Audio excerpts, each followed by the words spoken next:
Bonjour à toutes et à tous et bienvenue dans cette 31e vidéo sur le langage Swift où nous allons parler de la gestion des images. Donc cette vidéo sort très tard par rapport à la précédente car j'ai eu des problèmes personnels et des problèmes de santé pendant ces vacances qui m'ont empêché d'enregistrer la vidéo dans de bonnes conditions et je n'avais pas envie de l'enregistrer dans un environnement défavorable à la compréhension. Dans cette vidéo, nous allons utiliser Xcode 8.3.3 qui est la dernière version au moment où je fais cette vidéo, puis nous utiliserons la version 3.1 du langage Swift. Je vous explique dans la description comment trouver quelle version de Swift on utilise. Donc cette vidéo ne va pas concerner les images qui se trouvent sur la photothèque de votre téléphone pour ensuite les utiliser dans l'application, mais des images qui se trouvent sur votre ordinateur, stockées sur votre disque dur, et que l'on peut utiliser lorsque l'on crée une application avec Xcode.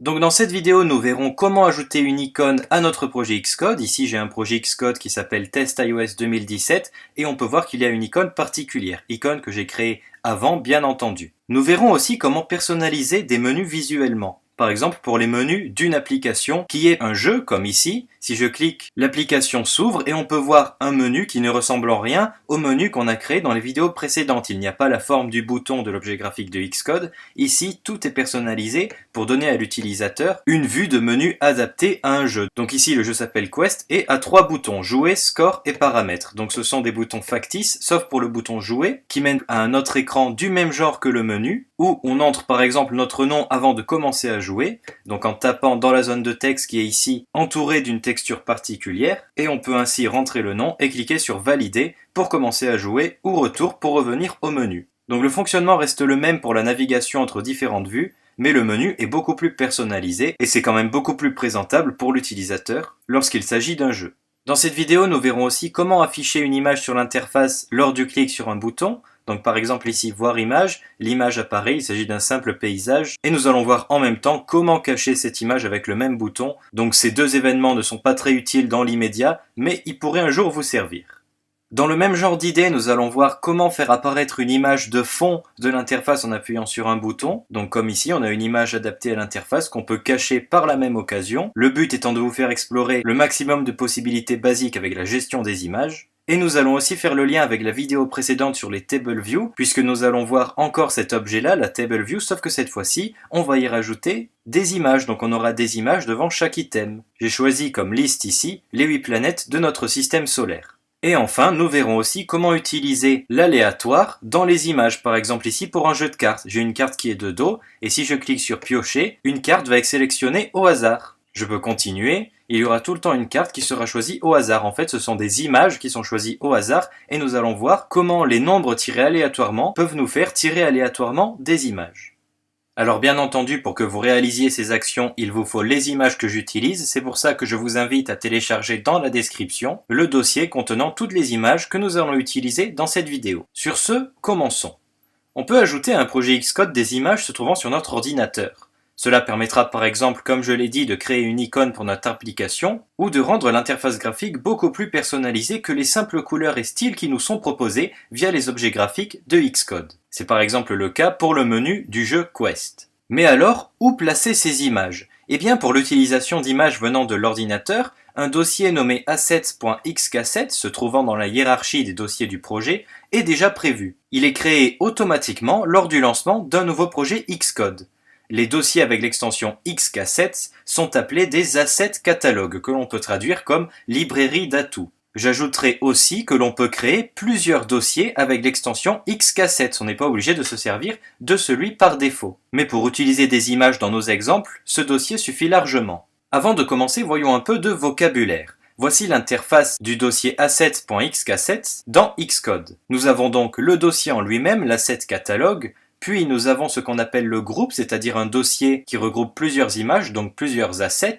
Ensuite, ici sélectionné, nous avons l'asset lui-même, donc l'image dans notre cas. Lorsqu'on sélectionne un asset, on a ici le nom de l'asset, donc l'asset name. Puis au milieu, nous avons 3 emplacements, donc qui représentent les fichiers assets, donc nos images. Ici, il s'agit 3 fois de la même image, mais de différentes tailles. C'est pour que Xcode n'ait pas de souci lors du redimensionnement des interfaces, si on utilise par exemple l'auto-layout. Donc voilà pourquoi il y a 3 emplacements différents pour une même image. Nous, on n'utilisera qu'un seul emplacement, on a besoin d'une seule taille. Et enfin, à droite, se trouvent les attributs de l'asset, donc les attributs de l'image en question. Et c'est là que l'on va pouvoir changer le nom de l'image et plusieurs autres options comme les dimensions et des choses très avancées. Pour plus d'informations, je vous invite à consulter ce lien que je mettrai dans la description, qui mène vers la documentation officielle d'Apple sur la gestion des assets catalogues.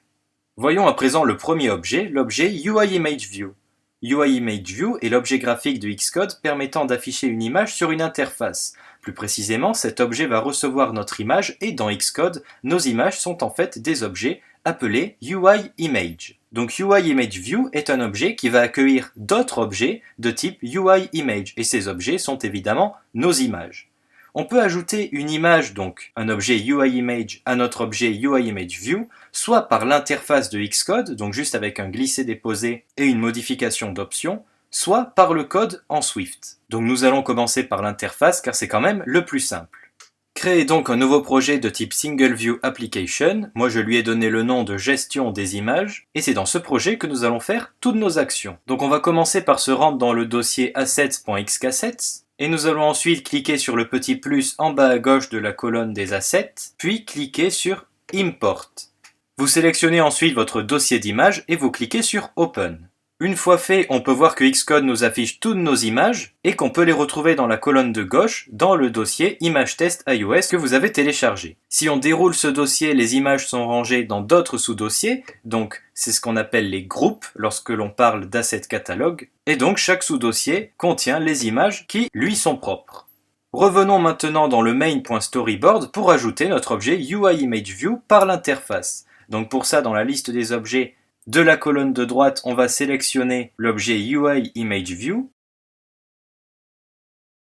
Je le fais glisser sur l'interface, au milieu, et maintenant j'ai un objet qui est capable d'afficher une image sur mon interface. Pour choisir l'image, je vais dans la colonne de droite, partie Images, et dans la liste déroulante, je sélectionne l'image que je veux. On va prendre par exemple l'image paysage, celle-ci, et on peut voir que l'image s'affiche sur l'interface. Donc pour redimensionner l'image, il suffit tout simplement de redimensionner l'objet UIImageView en se servant des petits carrés de chaque côté de l'objet UIImageView. Donc ça, c'est la manière la plus simple de mettre une image sur l'interface. Si là on exécute l'application, une interface va apparaître avec cette image au milieu.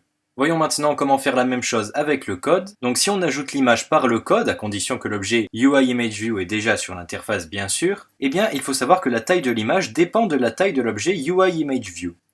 Il est préférable de préparer soigneusement ces images à l'avance avec des dimensions raisonnables pour une interface d'application mobile. D'ailleurs, en parlant de ça, Apple a créé des normes. Dans la documentation de l'interface Home iOS d'Apple, des tailles conseillées sont indiquées pour chaque type d'image et d'appareil. Je vous invite donc à cliquer sur ce lien pour voir quelles sont les tailles conseillées pour chaque type d'image. Ça peut toujours vous servir dans le futur. Pour ajouter une image à l'objet UIImageView par le code, il nous faut sur notre interface un objet UIImageView, c'est indispensable, je le place au même endroit que tout à l'heure. Et ensuite, on va lier cet objet à notre code, donc je scinde la vue en deux, ici on a le code classique de la view controller. Je vais lier l'objet au code avec un clic droit comme d'habitude, on va appeler ça zone image. Et donc, lorsqu'on va exécuter notre application, il faut qu'une image apparaisse dans UIImageView, dans cet objet. Et pour ça, nous allons le faire dans la fonction viewDidLoad, car dans cette fonction, toutes les instructions sont exécutées dès que l'application s'exécute. Donc nous, lorsque l'application s'exécute, on veut que l'image de notre objet zoneImage soit une de nos images qu'il y a dans le dossier Assets. Donc pour ça, on va sélectionner notre objet, c'est-à-dire zoneImage. Et UIImageView a une propriété, donc vous mettez un point, une propriété qui s'appelle image. Et à cette propriété image, on va tout simplement affecter le nom d'une de nos images. Alors comment aller chercher le nom de nos images dans le dossier Assets, eh bien en fait, Xcode 8 est équipé d'un objet très pratique qui permet directement d'aller chercher les images, peu importe le sous-dossier dans lequel elles se trouvent. Et cet objet s'appelle image littérale avec un I majuscule, et lorsque je sélectionne ce nouvel objet, eh bien il me propose dans un petit panneau toutes les images que nous avons ajoutées au dossier Assets. Et là c'est très facile d'en choisir une, puisqu'il suffit que je choisisse le paysage, c'est-à-dire celle-ci, et il y a tout simplement le nom de l'image qui s'affiche, suivi d'un petit aperçu à côté. Donc cet objet image littérale est vraiment génial, il faut vraiment l'utiliser quand vous pouvez car c'est très pratique. Exécutons maintenant notre application. On peut voir que l'image est directement chargée dans l'objet UIImageView, et cette image-là a bien été ajoutée par le code. Voyons maintenant quelque chose d'un peu différent, comment créer l'objet UIImageView par le code. Donc cette fois-ci, on n'a pas d'objet UIImageView déjà présent sur l'interface, ce sera à nous de le créer. Et au passage, bien sûr, on lui affectera l'image qu'on veut afficher sur cet objet que l'on va créer. Donc la taille de l'image, cette fois-ci, dépend de la taille donnée dans le code. Oui, parce que pour créer l'objet UIImageView, on va donner une taille. Avant, la taille de l'image dépendait de la taille de l'objet UIImageView dans l'interface, mais maintenant, la taille de l'image dépendra de la taille que l'on va écrire lorsque l'on va créer l'objet UIImageView. La création de l'objet UIImageView par le code se réalise en 3 étapes. La première étape consiste à déclarer un nouvel objet, UIImageView, par le code en lui passant en paramètre notre image. Ensuite, il faut ajuster les réglages de placement et de dimension de l'objet UIImageView grâce à son attribut frame qui est de type CGRect. Donc, à l'attribut frame sera affecté un objet de type CGRect. Enfin, la dernière étape, il faut ajouter cet objet UIImageView à notre vue principale. Et oui, car c'est bien d'avoir créé l'objet UIImageView, encore faut-il le lier à l'interface principale. Retournons donc sur notre interface, nous allons effacer l'objet UIImageView car cette fois-ci nous allons le créer, donc je le supprime, je vais supprimer aussi la déclaration précédente, voilà, et tout va se faire dans la fonction viewDidLoad. Encore une fois, car lorsqu'on va exécuter l'application, notre image va apparaître avec l'objet UIImageView. Évidemment, l'objet ne sera pas visible par l'utilisateur puisqu'il permet d'accueillir l'image. Donc dans la fonction viewDidLoad, on va faire la première étape qui consiste à créer l'objet UIImageView et de lui affecter notre image. Donc pour ça, on va d'abord créer une variable image et on va sélectionner avec l'objet image littérale toujours notre paysage. Comme ça, on a une variable avec cette image. Ensuite, on va créer l'objet UIImageView. On va encore une fois appeler ça zoneImage. Donc cette fois-ci égale UIImageView. Donc on appelle le constructeur de l'objet UIImageView. Et dans le constructeur, nous allons mettre en paramètre son image. Donc pour voir les constructeurs, on peut appuyer sur CTRL espace, ça affichera l'autocomplétion. Et celui qui nous intéresse est celui-ci avec le paramètre image. Ici, il nous suffit de mettre notre constante précédente, c'est-à-dire image, cette constante-là, qui contient le paysage. Voici la première étape, on a créé l'objet UIImageView qui contient notre image. La deuxième étape va consister à ajuster les réglages de placement. Donc comme je l'ai dit, on va sélectionner l'attribut frame de notre objet UIImageView, ici zoneImage.frame, et on voit que frame est de type CGRect, donc il accepte un objet CGRect et nous allons déclarer cet objet, donc celui-là, faire appel à son constructeur et là encore il y en a plusieurs donc il faut le choisir et nous allons choisir celui avec les nombres entiers car nous allons entrer des nombres non décimaux qui contient 4 paramètres. X pour notre coordonnée sur l'axe des abscisses, Y pour notre coordonnée sur l'axe des ordonnées, width pour la longueur et height pour la largeur. Donc en faisant plusieurs tests pour afficher l'image à peu près au milieu de l'interface, il faut donner en coordonnées de X 40, puis en coordonnées de Y 40, et je pense qu'une taille de 300 en largeur et 200 en hauteur devrait suffire pour notre image de paysage. Donc comme je vous l'ai dit, la taille de l'image dépendra de la taille que vous entrez ici. Et enfin, la troisième étape consiste à ajouter notre zone image à notre super vue, notre vue principale. Donc pour ça, nous allons sélectionner avec le mot-clé self qui permet de sélectionner les éléments dans la classe viewController. On va sélectionner l'attribut view, qui est l'attribut qui correspond à notre vue globale, et nous allons appeler la fonction qui s'appelle addSubView pour ajouter une sous-vue qui prend en paramètre la vue que l'on va ajouter, et là notre vue c'est la zone image, l'objet UIImageView que l'on a créé tout à l'heure. Et voilà les 3 étapes de la création de l'objet UIImageView.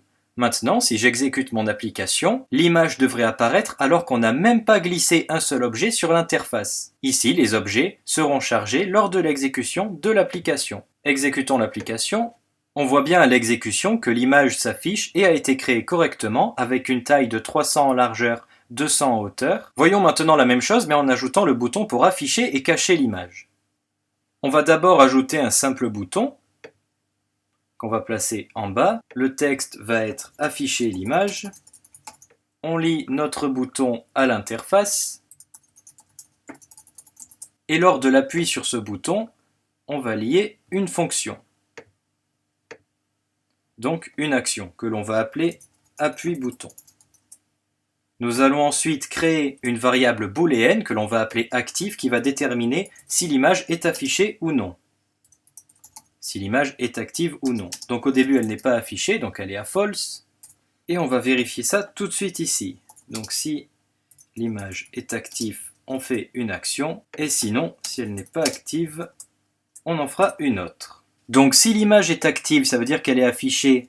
Alors on doit enlever l'image de la vue, puisqu'il faut la cacher quand elle est affichée. Et si elle n'est pas affichée, et donc qu'elle n'est pas active, alors il faut l'afficher sur la vue. Donc nous allons devoir utiliser notre objet UIImageView à deux endroits dans cette structure conditionnelle. Seulement voilà, on a créé notre objet au sein de la fonction viewDidLoad et cette fonction est appelée uniquement lorsque l'application s'exécute. Et donc notre objet ZoneImage ne sera pas disponible lorsque l'on va l'appeler ici. Si vous appelez ZoneImage ici, Xcode va vous dire qu'il y a une erreur car elle n'existe pas dans la classe évidemment puisqu'elle existe uniquement au sein de cette fonction qui est appelée lors du chargement de l'interface. Donc l'astuce ici consiste à créer une variable de type UIImageView qui va nous servir pour toute la durée de vie de l'application. Donc pour ça on crée un attribut en haut de la classe comme la variable actif, sauf que cette fois-ci on va appeler ça VueImage par exemple, donc c'est un objet UIImageView. Et dans la fonction viewDidLoad, cette fois-ci, la troisième étape, au lieu d'être l'étape où on ajoute la vue à notre interface, va être plutôt que l'on va affecter à notre attribut VueImage la zone image qui est l'objet UIImageView que l'on a créé. Donc zone image. On peut enlever cette ligne. Et ensuite, pour lier l'objet UIImageView à notre interface, eh bien on va faire appel aux fonctions dans notre structure conditionnelle. Et qu'est-ce que l'on va faire pour afficher l'image? Eh bien on va ajouter notre objet UIImageView à l'interface. Donc pour ça, on sélectionne notre vue principale, comme tout à l'heure, la fonction addSubView, et on va ajouter notre vue image qui correspond en fait à l'objet UIImageView que l'on a créé puisqu'on a fait le lien ici. Donc je n'ai plus qu'à ajouter vue image. Aussi, il faut que je passe la variable booléenne actif à vrai, puisque cette fois-ci l'image est affichée, donc l'image est active. Et je peux en profiter pour changer le nom du bouton, donc que j'ai appelé afficher bouton, .setTitle. On va écrire à la place cacher l'image, et pour UI Control State, on va mettre normal. Alors, est-ce qu'on peut? Oui, voilà, comme ça. Donc voilà pour la partie afficher l'image. Maintenant pour la partie enlever l'image de la vue. Donc nous, on veut enlever l'objet VueImage. Donc on tape VueImage et on cherche la fonction Remove from SuperView. Donc elle est ici. Ce qui va enlever de notre SuperView, de notre vue principale, la vue image et donc notre objet UIImageView. Et là, notre image sera bien cachée. On n'oublie pas de faire passer la variable actif à faux, car cette fois-ci l'image est cachée. Et encore une fois, on peut changer le titre du bouton en afficher l'image pour qu'il se mette à jour tout seul. Donc voilà, je pense qu'il n'y a pas d'erreur. Ici, on a bien nos trois étapes. Bon, la troisième étape est un peu modifiée car elle fait le lien avec une variable qui est présente en haut de la classe, mais on la retrouve ici, l'ajout de la sous-vue à notre vue principale, donc il n'y a pas de souci. Normalement, cela devrait marcher et nous allons exécuter l'application pour voir ce que ça donne. Voyons voir ce qui se passe lorsque j'appuie sur afficher image. On a bien notre image qui s'affiche et si j'appuie sur cacher l'image s'en va grâce à la fonction Remove from SuperView. Donc tout a l'air de bien marcher. Avant d'aller plus loin, comme je vous l'ai présenté en début de vidéo, nous allons faire la même chose avec une image de fond. Donc on va déjà un peu colorer le bouton, sinon il ne va plus se voir. Donc on va lui mettre un fond de couleur, donc j'avais choisi jaune, un texte en noir et ça devrait suffire. Donc pour afficher une image en fond lors du clic sur un bouton, il y a deux solutions. Soit on utilise la solution la plus facile qui consiste à glisser-déposer un objet UIImageView qu'on redimensionne sur toute l'interface et ensuite on le lie au code et on programme l'appui sur le bouton avec l'objet qu'on a lié, ou alors il nous suffit de modifier les coordonnées X et Y ici et de modifier bien évidemment la taille, car ici l'image paysage ne sera pas adaptée pour la taille de l'interface de cet appareil. Heureusement, j'ai une image faite pour ça. Donc nous allons d'abord changer l'image, ici ça n'est plus paysage mais c'est une autre image puisqu'il faut une image de fond pour cette interface. Donc toujours avec image littérale, je sélectionne mon objet, donc c'est cette image-là, background image 3. Ensuite je vais changer les coordonnées puisque cette fois-ci la zone image doit partir d'en haut à gauche de l'interface, donc c'est-à-dire de coordonnées 0, 0, pour qu'elle apparaisse ici. Et pour lui faire prendre tout l'interface, je vais tout simplement entrer dans les propriétés de largeur et de hauteur, la largeur et la hauteur de l'interface en cours. Donc pour récupérer cette largeur et hauteur, il y a une petite manipulation à faire. Il faut sélectionner encore une fois notre variable de la vue qu'on utilise, puis appeler la propriété frame, suivi de la propriété size, et enfin de récupérer la propriété width qui va nous récupérer la largeur de l'interface qui est en cours. Il suffit de faire la même chose avec la hauteur. Et maintenant, notre zone UI Image View va prendre toute l'interface. Et bien sûr, vous remarquerez que ce code-là ne change pas car le bouton fait toujours son travail d'afficher ou de cacher l'image. Exécutons l'application. Voyons voir ce qui se passe lorsque j'appuie sur le bouton Afficher l'image. On a bien notre fond qui s'affiche, mais comme on peut le voir, ce fond nous cache le bouton Afficher l'image. Pourtant, le bouton est toujours là, car si je clique au même endroit, l'image s'enlève. Alors comment ça se fait? Eh bien tout simplement, c'est parce qu'on a notre bouton posé sur l'interface, qui est donc au premier plan, mais dès que l'on a codé l'affichage de l'image, eh bien Xcode considère que cette image est prioritaire, et met donc l'image au premier plan et le bouton au second plan. Donc il n'y a pas ce problème-là lorsqu'on fait la manipulation facile où on met l'objet UI Image View sur l'interface, puisque là c'est vous qui décidez de la priorité des éléments, mais lorsqu'on le fait par le code, on est souvent confronté à un problème de ce genre. Donc ici l'objectif va être de ramener l'image qu'on affiche derrière notre bouton.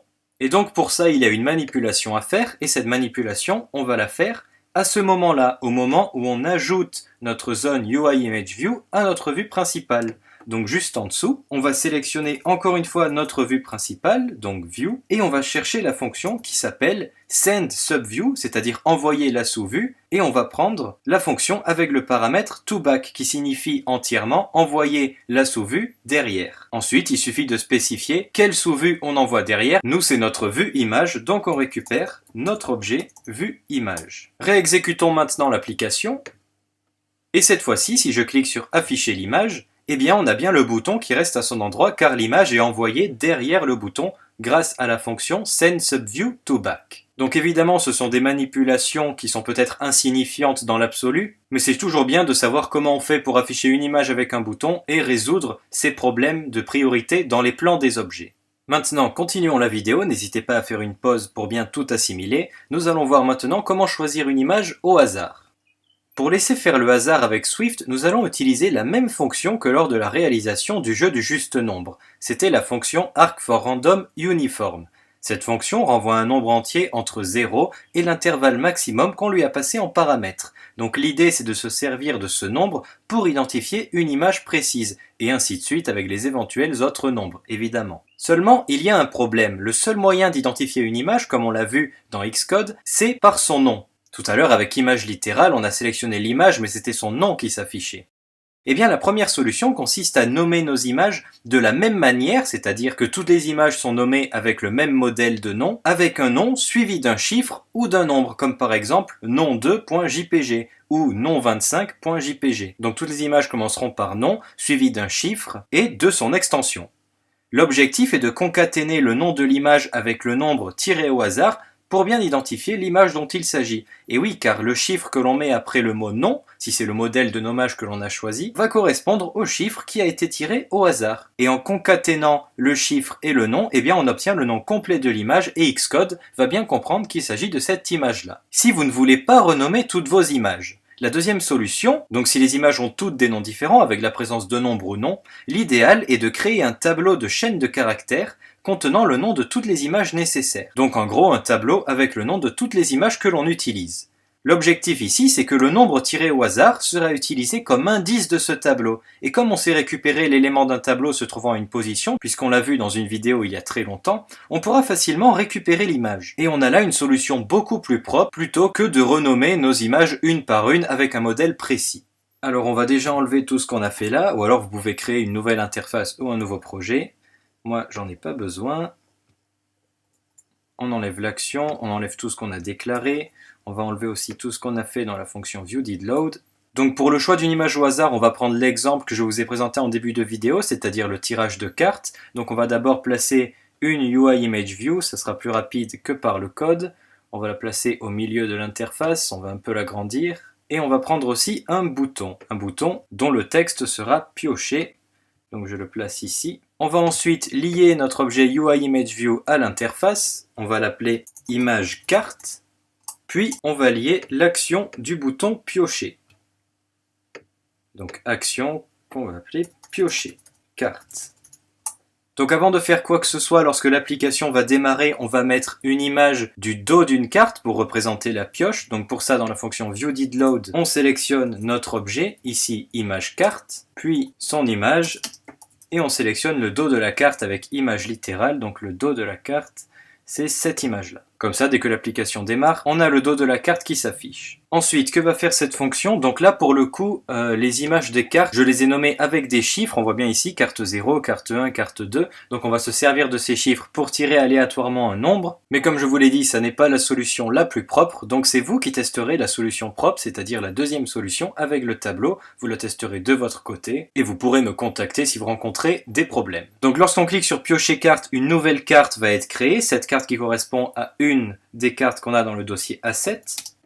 Donc let carte, donc c'est notre variable carte qui va contenir l'image de la carte. Donc pour ça, on va entrer son nom. Donc son nom c'est carte parce que toutes les images de carte commencent par carte, suivi d'un tiré du bas et ensuite le numéro. Et comme là le numéro va être tiré au hasard, eh bien on utilise la concaténation du numéro dans la chaîne de caractères. Et ici, on fait appel à notre fonction arc4randomUniform et on lui passe en valeur maximale 14, puisque l'on a des cartes allant de 0 à 13, ce qui fait bien 14 cartes, donc on va tirer des nombres allant de 0 à 13. Et une fois que l'image est déclarée, on l'affiche dans notre zone UIImageView.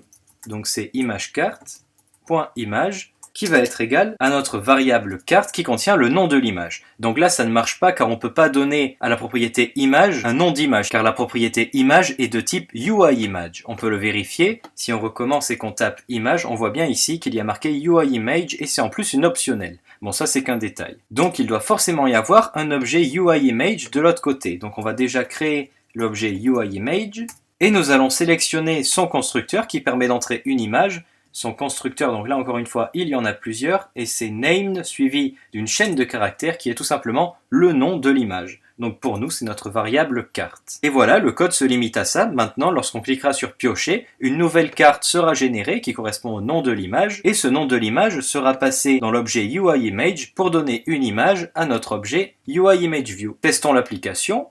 Donc ici au démarrage on a bien notre carte vue de dos qui est peut-être un peu haut au niveau de l'interface mais c'est pas grave. Et si je clique sur piocher, une carte est tirée au hasard. Ici c'est le joker et je peux recommencer, une nouvelle carte sera tirée au hasard à chaque fois.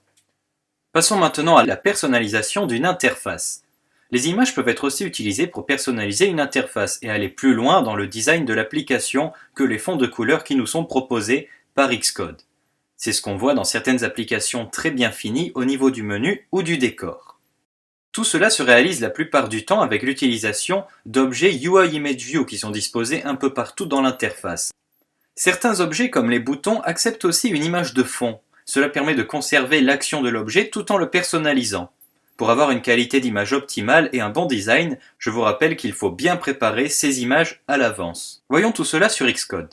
Donc pour commencer, je vais déjà supprimer tous les objets qui sont sur l'interface. Je vais supprimer le code ici car on n'en a plus besoin. Et nous allons commencer par récupérer un objet de type UIImageView. Donc maintenant vous avez l'habitude, c'est cet objet qui va nous permettre de mettre l'image de fond. Donc voilà, on la met au coin supérieur gauche de l'interface et on l'étend sur toute l'interface. On va ensuite sélectionner le fond du menu qui est donc dans la propriété image. Alors il me semble que c'est background image 1. Donc évidemment il faut que ce soit une image que vous ayez fait avant, qui corresponde à votre application. Donc ici c'est une image libre que j'ai récupérée sur internet. Pour le titre du jeu, nous allons tout simplement ajouter un autre objet UI Image View. Donc par-dessus l'objet, je dispose mon deuxième objet UI Image View et je lui attribue à lui le titre du jeu. Donc le titre du jeu qui est Quest. Donc ça doit être l'image qui s'appelle Title Image. Voilà, donc ici je peux redimensionner la taille de l'image grâce à l'objet UI Image View, comme on l'a vu précédemment, et je vais ensuite insérer 3 boutons, qui sont Jouer, Score et Paramètres. Donc vous sélectionnez les 3 boutons et vous les disposez sur l'interface en colonne. Donc voilà les 3 boutons. Ici, nous n'allons pas modifier le texte pour mettre jouer, score et paramètres, puisque c'est l'image qui est déjà comme ça. Donc en fait, on va même enlever le texte présent par défaut sur tous les boutons. Et nous allons choisir dans la propriété background et non image, attention. Nous allons choisir les images qui correspondent aux boutons. Donc pour le premier bouton, c'est l'image jouer. Donc ici, c'est l'image qui s'appelle Play Button Image. Puis pour le deuxième, c'est l'image du score.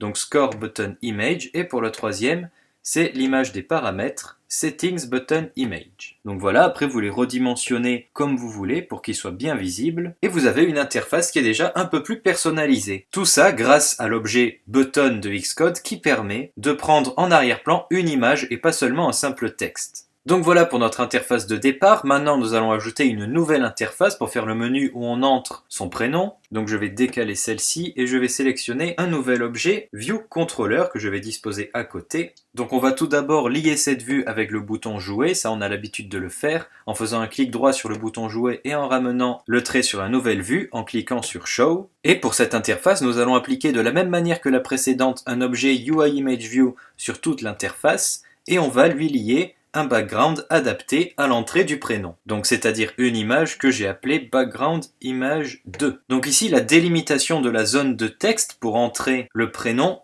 est déjà fait sur l'image. C'est pas la zone de texte que j'ai décorée en fait, c'est l'image qui contient déjà l'emplacement pour la zone de texte. Donc pour le titre de l'interface, on va ajouter encore une UI Image View par-dessus l'objet et on va lui affecter l'image où il y a marqué qui es-tu. Donc cette image je l'ai appelée Name Button Image. Voilà, qui es-tu? Donc on va un peu la redimensionner. Ensuite, en dessous, dans la délimitation de la zone de texte, nous allons mettre une zone de texte, c'est-à-dire un text field que je vais disposer ici, dont sa longueur sera toute la délimitation de la zone. Alors là, la zone de texte apparaît blanche, c'est parce qu'elle est cochée avec un style arrondi, mais le style par défaut, c'est le style rectangulaire.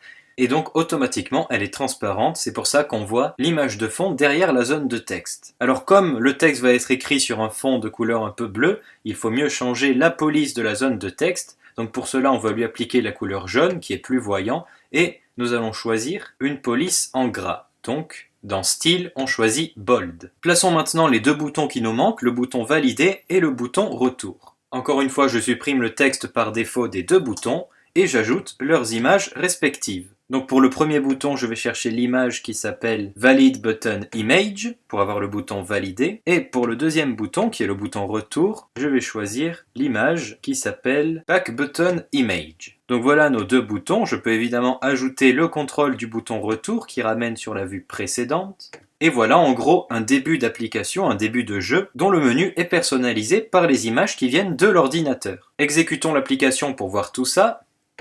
Donc nous voilà sur la première vue, on voit que les images tiennent, c'est exactement comme on l'a disposé sur Xcode. Si nous cliquons sur jouer, il apparaît l'interface où l'on entre le prénom, qui est bien sûr écrit en jaune et avec une police de style gras, comme on peut le voir ici. Donc après on peut rajouter du style, on peut centrer le texte, augmenter la taille, enfin ça c'est vous qui voyez. Puis le bouton valider, qui est factice évidemment, et le bouton retour qui revient à l'interface principale. Donc voilà comment on peut personnaliser un menu avec des images. Continuons avec l'objet UI Table View. Donc dans la vidéo précédente, nous avons vu comment utiliser basiquement cet objet et ses items avec le code et l'interface Xcode. Ici, nous verrons comment ajouter une image à côté de cet item, donc à côté de chaque item de la liste, pour rendre l'objet UI Table View plus élégant. Et cela nécessite bien sûr des connaissances expliquées dans la vidéo précédente. Donc j'y reviendrai pas. Si vous n'avez pas vu la vidéo précédente, allez la voir avant de commencer cette partie. Une fois que vous avez nettoyé votre interface ou que vous avez commencé un nouveau projet, nous allons dans un premier temps enlever la vue contrôleur puisqu'on n'en a pas besoin ici. Nous, ce qu'il nous faut, c'est une UI Table View. Je vous rappelle que c'est un objet à lui tout seul. Donc nous allons le sélectionner dans la liste TableViewController, je le fais glisser sur l'interface et voilà ma vue. Donc je vais lui appliquer les réglages nécessaires en cliquant dessus, puis en customisant son style. Donc ici dans style je vais mettre Grouped et pour ces cellules je vais choisir l'item avec un sous-titre juste en dessous. Donc voilà pour ce qui est de la personnalisation de la TableViewController via Xcode et maintenant nous allons passer au code. Donc pour cela il faut bien sûr créer un nouveau fichier qui hérite de toutes les fonctions d'une TableViewController. Donc pour ça dans le plus en bas à gauche de l'interface on clique sur New File.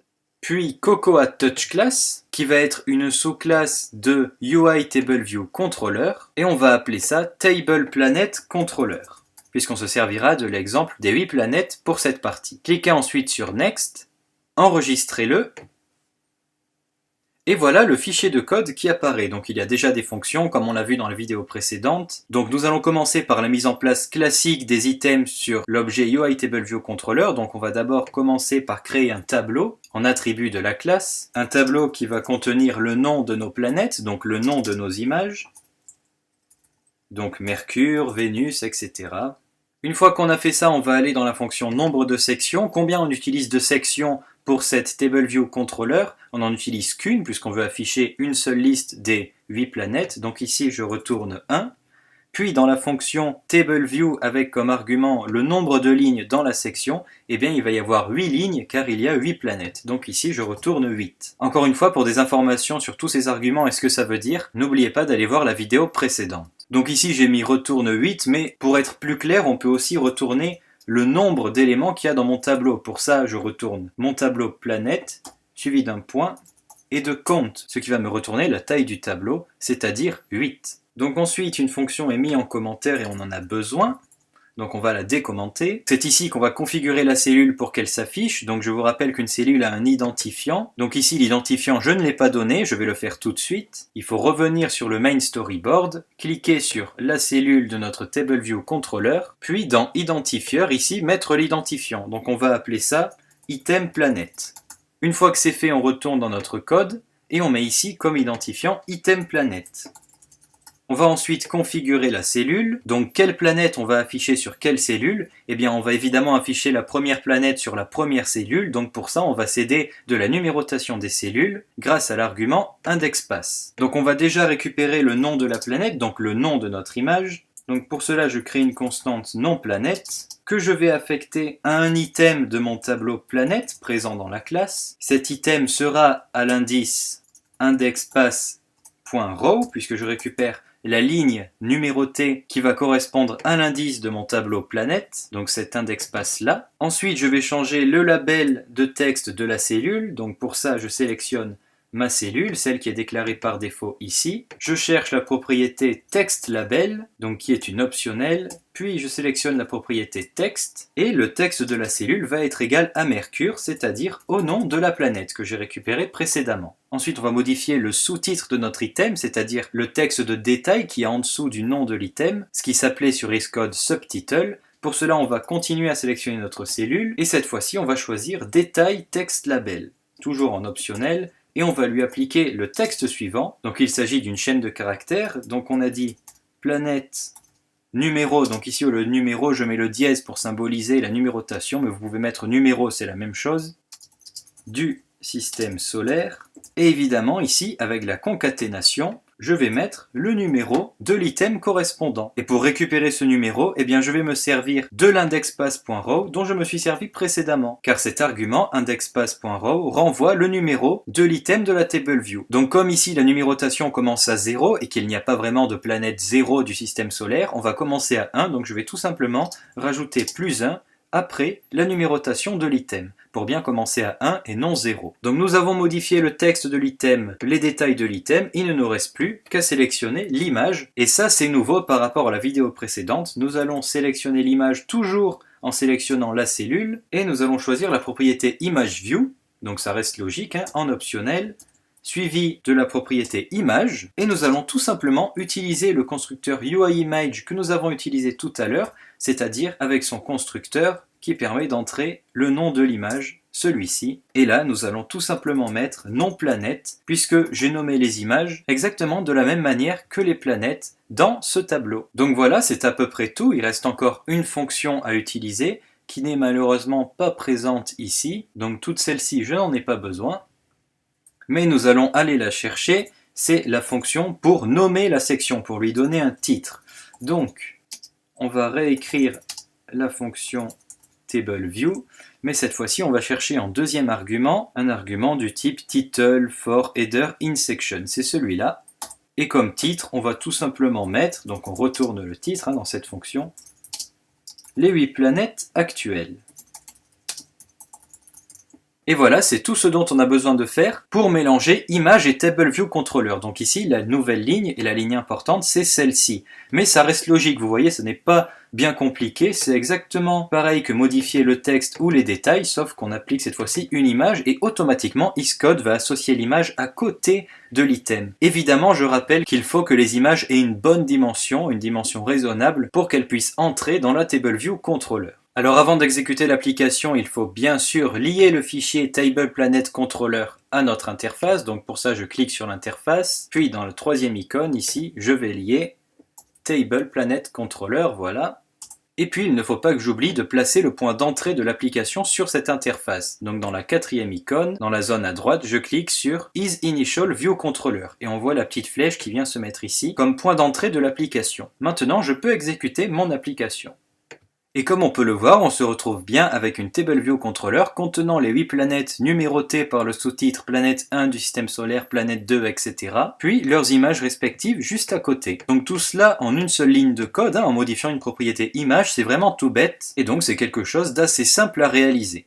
Terminons cette vidéo avec l'icône de l'application. Dans le dossier assets.xk7 se trouve un asset créé automatiquement, qui est appelé AppIcon, et lorsqu'on clique dessus, plusieurs asset files apparaissent. Ces emplacements qui apparaissent permettent d'ajouter une icône à notre application sur iPhone et iPad selon 4 catégories d'icônes. App, Notification, Settings et Spotlight. Donc d'un côté l'icône de l'application sur le menu classique du téléphone, l'icône dans le menu des notifications, l'icône dans les réglages et avec Spotlight. De plus, chaque catégorie a elle-même plusieurs emplacements qui correspondent à différentes tailles de l'icône. Le tout pour être certain de rendre l'affichage compatible avec toutes les tailles et tous les menus d'iPhone et d'iPad. Pour ajouter une icône à notre application, il faut ajouter l'image de l'icône dans cet asset et la glisser-déposer dans l'emplacement correspondant. Donc en fait, notre image d'icône, on va l'amener dans l'asset AppIcon et la glisser dans l'emplacement qui correspond. Nous, on va choisir l'emplacement App parce qu'on veut une icône d'application sur le menu classique de l'iPhone. Et en ce qui concerne l'emplacement à choisir, vous seul connaissez la taille exacte de votre image. Donc là, comme je vous fournis les images, c'est des images adaptées. Si l'emplacement choisi est correct, c'est-à-dire qu'il correspond à la bonne taille et donc que votre icône est bien construite, alors lors de l'exécution dans le simulateur, ou même lors de l'exécution sur un appareil physique, l'icône devrait apparaître. Donc comme je l'ai dit, nous allons aller dans le dossier assets.xk7, sélectionner AppIcon, et nous allons glisser-déposer notre image dans cet asset à partir du Finder, donc du système de fichiers de l'ordinateur. Donc en gros, nous allons trouver ces deux images dans notre système de fichiers, donc je fais clic droit puis Show in Finder. Je me situe donc à présent dans le dossier où est rangée l'icône, et je fais glisser-déposer cette icône ici, donc la 120 par 120 dans le 2 fois, puis la 180 par 180 dans le 3 fois, tout simplement. Et voilà, maintenant j'ai ajouté une icône à mon application, et je l'ai ajoutée 2 fois pour qu'elle puisse s'adapter sur toutes les tailles d'écran. Donc maintenant, si je relance mon application, me voilà dans l'application, si je reviens au menu, on remarque cette fois-ci que Gestion des images a bien une icône. Donc voilà comment on ajoute une icône à une application, il faut simplement faire glisser-déposer l'image du Finder vers l'asset AppIcon du dossier assets.xk7. Cette vidéo est maintenant terminée, merci de l'avoir visionnée. Dans la prochaine vidéo, la vidéo 32, nous verrons comment fonctionne l'objet MapKit qui permet d'utiliser l'objet plan pour une application. Donc la vidéo devrait arriver cet automne. Et aussi, n'oubliez pas que le 12 septembre se déroule la keynote d'Apple avec de nouveaux annoncements, dont probablement la version 4 du langage Swift. J'espère que les changements ne seront pas trop grands pour ne pas perturber le contenu de mes vidéos. En attendant, je vous dis à bientôt pour la prochaine vidéo.